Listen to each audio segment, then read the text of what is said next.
Kabanata 11, ang Bautismo. Ang kabanatang ito ay batay sa Mateo Kapitulo 3 versikulo 13 hanggang 17, Marcos Kapitulo 1 versikulo 9 hanggang 11, Lucas Kapitulo 3 versikulo 21, 22. Ang balita ng propeta sa ilang at ang kanyang kamangha-manghang pahayag, ay kumalat sa buong Galilea. Ang mensahe ay nakarating sa mga magsasaka sa pinakamalayong bayan ng Burol, at sa mga mangingisda sa tabi ng dagat, at sa mga simple, maalab na pusong ito ay natagpuan ang pinakatotoong tugon. Sa Nazareth ito ay sinabi sa tindahan ng karpintero na kay Jose, at nakilala ng isa ang tawag. Dumating na ang kanyang oras. Sa pagtalikod sa kanyang araw-araw na pagpapagal, siya ay nagpaalam sa kanyang ina, at sumunod sa mga hakbang ng kanyang mga kababayan na dumagsa sa Jordan. Si Jesus at si Juan Bautista ay magpinsan, at malapit na nauugnay sa mga kalagayan ng kanilang kapanganakan, ngunit wala silang direktang pagkakakilala sa isa't isa. Ang buhay ni Jesus ay ginugol sa Nazareth sa Galilea, ang kay Juan, sa ilang ng Judea. Sa gitna ng iba't ibang kapaligiran, sila ay nanirahan sa pag-iisa, at walang komunikasyon sa isa't isa. Iniutos ito ng Providence. Walang pagkakataon na dapat ibigay para sa kaso na sila ay nagsabuatan ng magkasama upang suportahan ang mga claim ng isa't isa. Alam ni Juan ang mga pangyayari na naging tanda ng kapanganakan ni Jesus. Narinig niya ang tungkol sa pagdalaw sa Jerusalem sa kanyang kabataan, at kung ano ang nangyari sa paaralan ng mga rabay. Alam niya ang kanyang walang kasalanan na buhay, at naniwala siya bilang Mesiyas, ngunit ito ay wala siyang positibong katiyakan. Ang katotohanan na mayroon si Jesus sa loob ng napakaraming taon ay nanatili sa kalabuan, na hindi nagbigay ng espesyal na katibayan ng kanyang misyon, ay nagbigay ng pagkakataon para sa pag-aalinlangan kung siya ay ang ipinangako. Ang Baptist, gayunpaman, ay naghintay sa pananampalataya, naniniwala na sa sariling panahon ng Diyos ang lahat ay magiging malinaw. Nahayag sa kanya na ang Mesiyas ay hahanapin ang bautismo sa kanyang mga kamay, at na ang isang tanda ng kanyang banal na katangian ay dapat na ibigay. Sa gayon ay magagawa niyang iharap siya sa mga tao. Nang si Jesus ay dumating upang magpabautismo, nakilala ni Juan sa kanya ang isang kadalisayan ng pagkatao na hindi niya kailanman nadama sa sinumang tao. Ang mismong kapaligiran ng kanyang presensya ay banal at kahanga-hanga. Sa gitna ng maraming tao na nagtipon sa paligid niya sa Jordan, si Juan ay nakarinig ng mga may itim na kwento ng krimen, at nakatagpo ng mga kaluluwang nakayuko kasama ang pasanin ng napakaraming kasalanan, ngunit hindi siya kailanman nakipag-ugnayan sa isang tao kung saan doon huminga ng napaka-Diyos na impluwensya. Ang lahat ng ito ay kasuwato ng ipinahayag kay Juan tungkol sa Mesiyas. Ngunit siya ay umiwas sa pagtupad sa kahilingan ni Jesus. Paano niya, isang makasalanan, ang magbibinyag sa walang kasalanan? At bakit siya na hindi nangangailangan ng pagsisisi ay dapat magpasakop sa isang ritual na isang pag-amin ng pagkakasala upang mahugasan? Nang humiling si Jesus ng bautismo, umatras si Juan, na sumisigaw, "Kailangan kong bautismuhan mo ako, at lumalapit ka sa akin."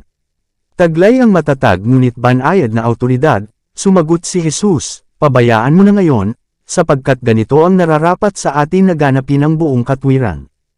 At si Juan, sa pagsuko, ay inakay ang tagapagligtas pababa sa Jordan, at inilibing siya sa ilalim ng tubig. At pagdakay umahan mula sa tubig, nakita ni Jesus, ang langit na nabuksan, at ang Espiritu ay parang kalapati na bumababa sa kanya. Si Jesus ay hindi tumanggap ng bautismo bilang pagtatapat ng kasalanan sa kanyang sariling account. Ipinakilala niya ang kanyang sarili sa mga makasalanan, ginagawa ang mga hakbang na dapat nating gawin, at ginagawa ang gawain na dapat nating gawin. Ang kanyang buhay ng pagdurusa at matiyagang pagtitiis pagkatapos ng kanyang binyag ay isa ring halimbawa sa atin. Nang umahan si Jesus sa tubig, yumuko si Jesus sa pampang ng ilog. Isang bago at mahalagang panahon ang nagbubukas sa harapan niya. Siya ngayon, sa mas malawak na yugto, ay pumapasok sa tunggalian ng kanyang buhay. Bagamat siya ang prinsipe ng kapayapaan, ang kanyang pagdating ay dapat na gaya ng pagbunot ng isang tibak. Ang kaharian na kanyang naparito upang itatag ay kabaligtaran ng nais ng mga Hudyo. Siya na naging pundasyon ng ritual at ekonomiya ng Israel ay titingnan bilang kaaway at maninira nito. Siya na nagpahayag ng kautusan sa Sinai ay hahatulan bilang isang mananalangsang.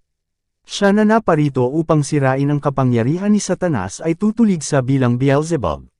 Walang sinuman sa lupa ang nakaunawa sa kanya, at sa panahon ng kanyang ministeryo kailangan pa rin siyang lumakad ng mag-isa. Sa buong buhay niya ay hindi naunawaan ng kanyang ina at ng kanyang mga kapatid ang kanyang misyon. Maging ang kanyang mga disipulo ay hindi siya naunawaan. Siya ay nanirahan sa walang hanggang liwanag bilang isa sa Diyos, ngunit ang kanyang buhay sa lupa ay dapat gugulin sa pag-iisa. Bilang isa sa atin, dapat niyang pasanin ang bigat ng ating pagkakasala at paghihirap. Ang walang kasalanan ay dapat makaramdam ng kahihiyan sa kasalanan. Ang umiibig sa kapayapaan ay dapat manirahan sa alitan, ang katotohanan ay dapat manatili sa kasinungalingan, kadalisayan na may kasamaan. Bawat kasalanan, bawat alitan, bawat karumaldumal na pagnanasa na dulot ng paglabag, ay pagpapahirap sa kanyang espiritu. Mag-isa siya ay dapat tumahak sa landas, nag-iisa dapat niyang pasanin ang pasanin. Sa kanya na nag-alis ng kanyang kaluwalhatian at tumanggap sa kahinaan ng sangkatauhan ay dapat magpahinga ang pagtubo sa mundo. Nakita at naramdaman niya ang lahat, ngunit nanatiling matatag ang kanyang layunin. Sa kanyang bisig na kasalalay ang kaligtasan ng nahulog na lahi, at iniabot niya ang kanyang kamay upang hawakan ang kamay ng makapangyarihang pag-ibig. Ang sulyap ng tagapagligtas ay tila tumagos sa langit habang ibinubuhos niya ang kanyang kaluluwa sa panalangin. Alam niya kung paano pinatigas ng kasalanan ang mga puso ng mga tao, at kung gaano kahirap para sa kanila na makilala ang kanyang misyon, at tanggapin ang kaloob ng kaligtasan. Siya ay nagsusumamo sa Ama na bigyan sila ng kapangyarihan upang madaig ang kanilang kawalan ng pananampalataya, upang putulin ang mga tanikala na ikinabigla ni Satanas sa kanila, at alang-alang sa kanila upang talunin ang mangwawasak. Humihingi siya ng patuto na tinatanggap ng Diyos ang sangkatauhan sa katauhan ng kanyang anak. Kailanman ay hindi pa nakinig ang mga anghel sa gayong panalangin. Sabik silang maghatid sa kanilang mahal na commander ng mensahe ng katiyakan at kal-iwan. Ngunit hindi, ang Ama mismo ang sisigot sa kahilingan ng kanyang anak. Direkta mula sa trono ay naglalabas ng mga sinag ng kanyang kaluwalhatian. Ang langit ay nabuksan, at sa ulo ng tagapagligtas ay bumaba ang isang malakalapati na anyo ng pinakadalisay na liwanag, angkop na sagisag niya, ang maamo at mababang loob. Sa napakaraming tao sa Jordan, kakaunti maliban kay Juan ang nakaunawa sa makalangit na pangitain. Gayunpaman, ang kataimtayman ng banal na presensya ay nakasalalay sa kapulungan. Ang mga tao ay tahimik na nakatitig kay Kristo. Ang kanyang anyo ay naligo sa liwanag na nakapaligid sa trono ng Diyos. Ang kanyang nakatalikod na mukha ay niluwalhati dahil hindi pa nila nakita ang mukha ng tao. Mula sa bukas na langit ay narinig ang isang tinig na nagsasabi, "Ito ang aking minamahal na anak, na lubos kong kinalulugdan." Ang mga salitang ito ng pagpapatibay ay ibinigay upang magbigay ng inspirasyon sa pananampalataya sa mga nakasaksi sa eksena, at para palakasin ang tagapagligtas para sa kanyang misyon. Bagamat ang mga kasalanan ng isang makasalanang daigdig ay ipinataw kay Kristo, sa kabila ng kahihiyan ng pagdadala sa kanyang sarili ng ating makasalanang kalikasan, ang tinig mula sa langit ay nagpahayag na siya ang anak ng walang hanggan. Labis na naantig si Juan nang makita niyang yumuko si Jesus bilang nagmamakaawa, lumuluha na nagsusumamo para sa pagsang-ayon ng Ama. Habang ang kaluwalhatian ng Diyos ay nakapalibot sa kanya, at ang tinig mula sa langit ay narinig, nakilala ni Juan ang tanda na ipinangako ng Diyos. Alam niya na ang manunubos ng mundo na kanyang bininyagan. Ang banal na espiritu ay sumakanya, at habang nakaunat ang kamay na nakaturo kay Jesus, siya ay sumigaw, "Narito ang kordero ng Diyos, na nag-aalis ng kasalanan ng sanlibutan." Walang sinuman sa mga nakikinig, at maging ang nagsasalita mismo, ang nakaunawa sa kahulugan ng mga salitang ito, ang kordero ng Diyos. Sa bundok Moria, narinig ni Abraham ang tanong ng kanyang anak, "Ama ko, nasaan ang kordero na handog na susunugan?" Sumagot ang ama, "Anak ko, ang Diyos ay magbibigay sa kanyang sarili ng isang tupa para sa isang handog na susunugan." Genesis Kapitulo 22 versikulo 7-8. At sa lalaking tupa na inilaan ng Diyos bilang kahalili ni Isaac, nakita ni Abraham ang isang simbolo niya na mamamatay para sa mga kasalanan ng mga tao. Ang banal na espiritu sa pamamagitan ni Isaias, na kumukuha ng ilustrasyon, ay nagpropesya tungkol sa tagapagligtas, siya ay dinala na parang kordero sa katayan, at inilagay sa kanya ng Panginoon ang kasamaan nating lahat. Isayas Kapitulo 53 versikulo 7, 6, ngunit hindi naunawaan ng mga tao ng Israel ang aral. Itinuring ng marami sa kanila ang mga handog na hain gaya ng pagtingin ng mga pagano sa kanilang mga hain, bilang mga kaloob na sa pamamagitan nito sila mismo ay makapagpapalubag loob sa Diyos. Ninanais ng Diyos na ituro sa kanila na mula sa kanyang sariling pag-ibig ay nagmumula ang kaloob na nakikipagkasundo sa kanila sa kanyang sarili. At ang salitang sinabi kay Jesus sa Jordan, "Ito ang aking minamahal na anak, na lubos kong kinalulugdan," ay sumasaklaw sa sangkatauhan. Nakipag-usap ang Diyos kay Jesus bilang ating kinatawan. Sa lahat ng ating mga kasalanan at kahinaan, hindi tayo itinatapon bilang walang halaga. Ginawa niya tayong tinanggap sa minamahal. Efeso Kapitulo 1 versikulo 6. Ang kaluwalhati siyang napunta kay Kristo ay isang pangako ng pag-ibig ng Diyos para sa atin. Ito ay nagsasabi sa atin ng kapangyarihan ng panalangin, kung paano ang tinig ng tao ay maaaring umabot sa tainga ng Diyos, at ang ating mga petisyon ay nakatagpo ng pagtanggap sa mga korte ng langit.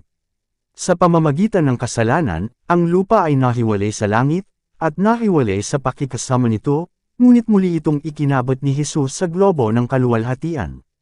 Ang kanyang pag-ibig ay pumuligid sa tao, at umabot sa pinakamataas na langit.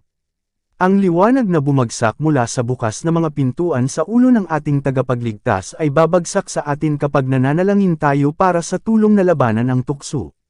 Ang tinig na nagsalita kay Jesus ay nagsasabi sa bawat kaluluwang sumasampalataya, "Ito ang aking minamahal na anak, na lubos kong kinalulugdan." Mga minamahal, tayo ngayon ay mga anak ng Diyos, at hindi pa nahahayag kung ano tayo.